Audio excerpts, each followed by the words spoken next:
good one here, and eventually we will like, subscribe, share, comment, all that good stuff, help promote and rank up my channel.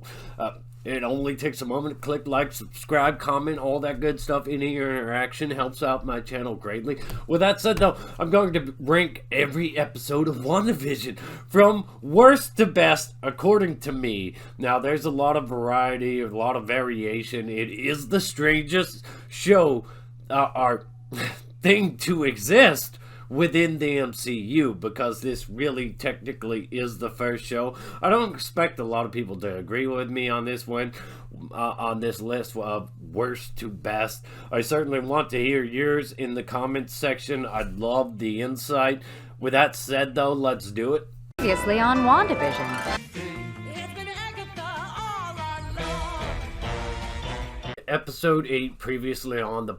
This episode is about Wanda embarking on a journey, revisiting her past to understand her present and future. The positives on this episode, before we highlight the negatives, I want to highlight the positives, because while it is the worst episode for me, there is a lot of positives to it. Almost every episode I enjoyed to some variation or degree, and none of them are just like flat out horrible and terrible and bad. I actually did enjoy watching them, so I do want to highlight the positives on each episode. So the positives on this episode, it's an episode with a lot of depth, substance, context provided to the audience, beautiful, emotional, tragic sequences, and it's very informative. It isn't having to juggle two competing genres as with most episodes of this show. But the negatives on this one, it's too straightforward. The entire episode is an explainer. For those that didn't draw their own conclusions, didn't think for themselves, or pick up on little things, all the answers given were things we knew, assumed, and a lot of it wasn't nearly as satisfying as certain things we were misled to expect, and we were intentionally led astray at times by different individuals involved with WandaVision through interviews. The episode just crushes and resets expectations for the final episode. Now, the final episode, while that is very enjoyable, it's also a letdown too, but the reason it's not here is because this is the one that really crushed those expectations and kind of reset them in line with what we were actually going to get. With that said, though, let's move on to the next one.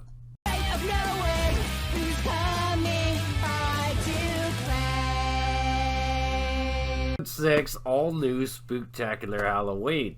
Now, this is one that a lot of people are going to be like, are you serious? Because a lot of people seemingly enjoyed this one. However, let's go ahead and highlight the positives. The episode had a lot of great things going for it. Classic comic book costumes, Evan Peters as Quicksilver. Everybody's looking for something. Self-awareness of it being a recasting, kids coming into their own powers, Vision conducting his own private investigation, creepy elements, and the team on the outside having their own story to go along with it. They were blending the stories very well, just not the genres. So the negatives, which that leads me right into the negatives in it, is we had just come off an episode where the sitcom gimmick wore so thin that the lines between drama and sitcom were blurred enough to have Wanda roll credits on Vision mid-conversation. Wanda and Vision argued to a standoff. Then Pietro showed up to prevent the narrative from going off the rails. Point is, it got really serious. To suddenly snap back into sitcom mode, the gimmick just couldn't compete with the level of mystery and intrigue and conflict established previously. The comedy didn't work for me at all. Like, I wanted answers. Like Vision or Wanda, the way she fished for them with this version of Quicksilver, she had no prior knowledge of existing. I prefer Aaron Taylor as Quicksilver, who unlike most people, prefer Evan Peters. You didn't see that coming? And within the reality of the show, at that point in time, it made absolutely no sense for an alternate dimension Quicksilver to show up that Wanda has no knowledge of. Sweet dreams are made of these. Who am I to... It was off-putting and confusing, and due to the the payoff or lack thereof that we get later in a later episode, it makes it bad. We were trolled. You didn't see that coming.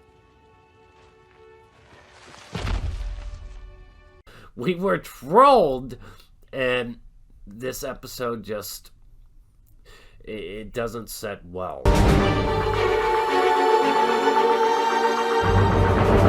In at number 7, episode 9, the series finale. Now, the positives on this one, the series comes to its ultimate climax, pulling all the rabbits out of the hat. Big MCU action sequences, mention of Doctor Strange, standoff with classic comic White Vision, Wanda becoming the comic accurate Scarlet Witch, looking badass in her costume that's long overdue, Monica using her powers and going off to do, well, her next big thing, as well as Wanda being set up to take that journey to Doctor Strange in the Multiverse of Madness. It's heavy on the action and emotion visuals, in some way actually resurrecting Vision while Wanda says goodbye to everything.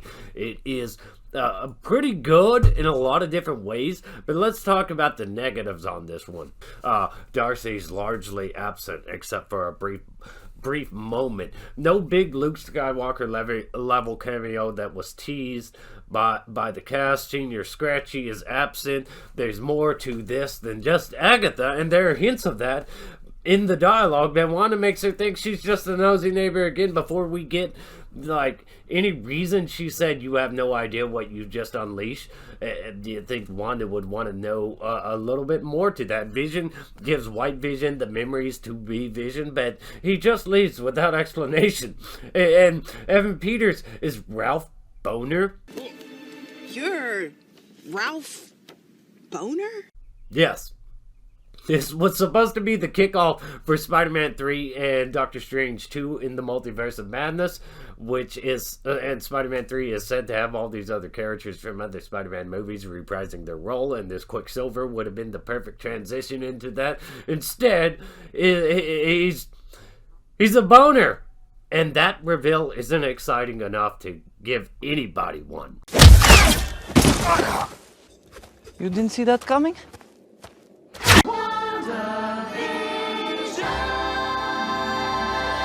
Number 6, episode 1, filmed before a live studio audience. The positives on this one: this episode captures the timeless feel of black and white sitcom classics in such a baffling experience. Wanda and Vision have been plopped into the past, a world absent of color, without explanation, setting the stage for and amping up the mystery and intrigue to a level out of this world. Wanda was intensely powerful and emotionally devastated person, and now all is well. She plays the housewife, and Vision, last we saw him, he was dead, but now all is well. So, I'm not a fan of sitcoms, laugh tracks especially, black and white TV shows, but this was so well done. Like Pleasantville with one of my favorite superhero couples. It gets hints of creepy and disturbing, adding a nice topping to a cake bursting with so many different flavors. But the negatives on this one, I can completely understand. The negatives, as someone who hates laugh tracks, dislikes sitcoms, and isn't a fan of black and white TV shows, I can absolutely understand why anybody would be put off by this, or even downright despise it. This was a large risk to take with audiences that are used to a certain formula or routine. It worked for me, but I'm sure a lot of people are not into it. WandaVision. 5, episode 2, Don't Touch That Dial. The positives: this episode refines everything the first episode did, and it does it better. I mean, humor and just the Vision practically drunk. It starts to get weirder, a bit more creepy and intriguing. We start to get a little bit more coming through. The way it's filmed, done, I just thought it outdid the first episode while being very similar and consistent in tone. Now, the negatives on this one: I don't have much to say, besides those that didn't enjoy the first episode likely wouldn't enjoy this one either because of the slow burn and rollout of intrigue. It might make it worse because you don't get a whole lot of substance this episode either. In at number 4, episode 4, we interrupt this program. The positives on this one, getting Monica Rambeau, getting introduced to her, big deal.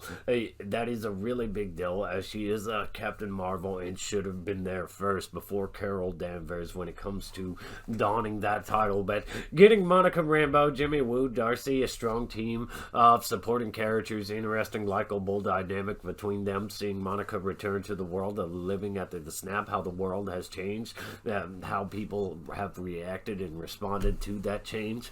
This episode provides the context a lot of casual viewers needed to maintain interest or be introduced to this show. Its traditional MCU formula style, just straight up explaining to you everything. And it feels like almost as if it's the audience looking on the inside from the outside. It feels like Darcy and them are these characters, the audience looking in on WandaVision, trying to figure out what the hell's going on over this episode and the next one. It's very interesting. So one of the negatives I would say for me on this one, the only negative is that it takes away some of the mystery and intrigue, and I didn't really need to be told some of the things, but a lot of it actually, some people actually need to hear, to see, to continue watching it so it doesn't drive them insane and bonkers and they're like, what is going on? And as far as explainers go, it doesn't actually take too long, and it makes itself really intriguing and enjoyable as it unfolds. It's Family WandaVision. Episode 3, now in color. And the positives on this one for me were Vision freaking out. Wanda is pregnant, and the baby that turns out to be twins is fast-tracking its way into reality. And I just enjoyed the creepier things taking place in here. Like Herb sawing through a wall while trying to trim his hedges and just continuing to do so even when it's mentioned to him. Agatha interrupting her before he tells Vision too much. Monica being exposed as having no home and being an unknown while she's inside with Wanda and the babies. Then a creepy scene plays out between Monica and Wanda, and she tells Vision she went home. It gradually progressed from sitcom to horror and transitions like masterfully well. The negatives, though, I didn't find the humor in that episode too funny at the time. It seemed a little bit out of character too for Vision to panic. It just seemed weird that the Doctor didn't really have anything to say about Vision's superhuman speed either at that time. So that's really the only negatives for me on that one. I thought it was a pretty great episode. The way they do intros and stuff on WandaVision for like each episode, the way it changes, it's pretty awesome.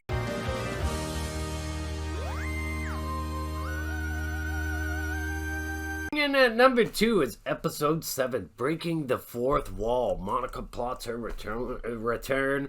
Wanda navigates unsettling complications, and Vision forms a new alliance. This episode was insanely entertaining for me. The positives, just when I thought the sitcom angle had worn out its welcome, this episode for me was hands down the funniest. It played on The Office and Modern Family, more so Modern Family themes than The Office, which isn't a show I claim to be all that familiar with, but I found it to be the funniest as Wanda just takes a day off and retires into her depression, crippled by a life sucks attitude, still wearing that Halloween costume in bed. Sexy, adorable, messy Wanda. The acting of her children, the expressions and reactions to Wanda's attitude, and the breaking the fourth wall moments of her and Vision talking to the camera, Vision realizing what the what am I doing?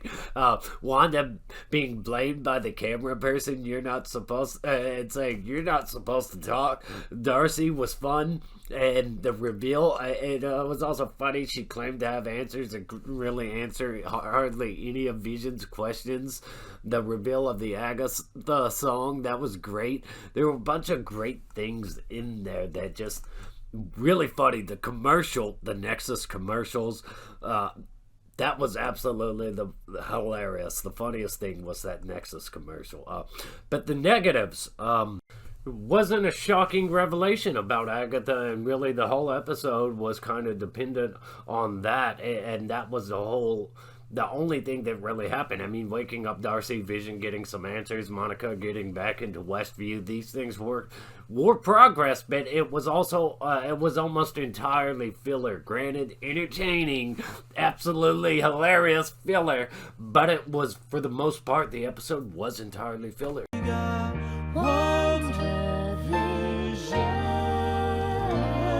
So finally, number 1, episode 5, on a very special episode. And the positives on this one, you've got Darcy, Jimmy Woo, these characters geeking out, trying to figure out things, much like the audience, trying to figure out what's really going on in this WandaVision TV show.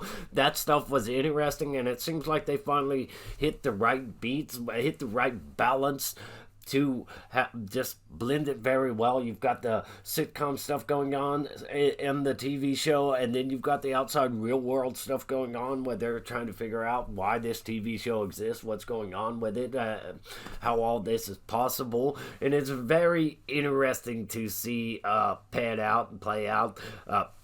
And within WandaVision, you have Vision becoming increasingly aware that things are off, things aren't right, and it's really intriguing. Then you've got the boys aging up and stuff like that is hilarious, but this actually leads somewhere really interesting. As the sitcom angle goes on, it turns serious, it gets amped up.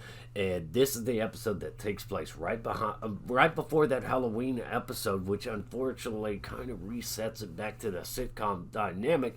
But this is the one where Vision starts arguing with Wanda about what's really going on here, and she tries to roll credits on him, and he doesn't let it go, and it gets to a place that's so dark they have a confrontation where it seems like this show could absolutely end up leading to a place where Vision has to take down Wanda because Wanda's going to turn evil. And then you have something like Pietro show up at the front door, Fox's Quicksilver, and that had there not been that Halloween episode that followed up, and just all the stuff that came after that took away from the possibility of him actually being a real Quicksilver from the multiverse.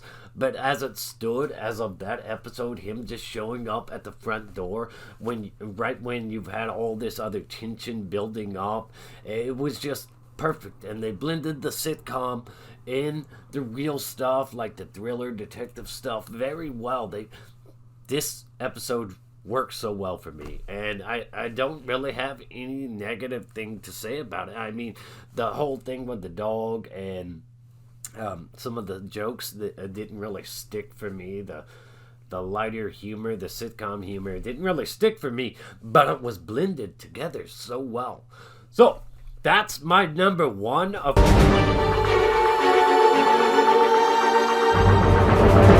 course, all these episodes, most of them have these really great, interesting intros and all that.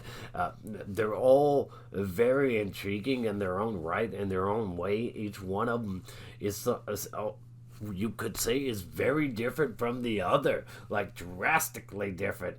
Maybe not so much episode 1 and 2, but most of these episodes are pretty different from each other, and it just has this fresh, intriguing feel, while also maintaining this consistency throughout the course of the season that doesn't really have it jump the shark or go off the rails or any of that. It stayed within line of itself tonally. However, it did give us the finger when it came to meeting our expectations in a lot of different areas, and that's the promotional behavior of the cast and crew involved with the show.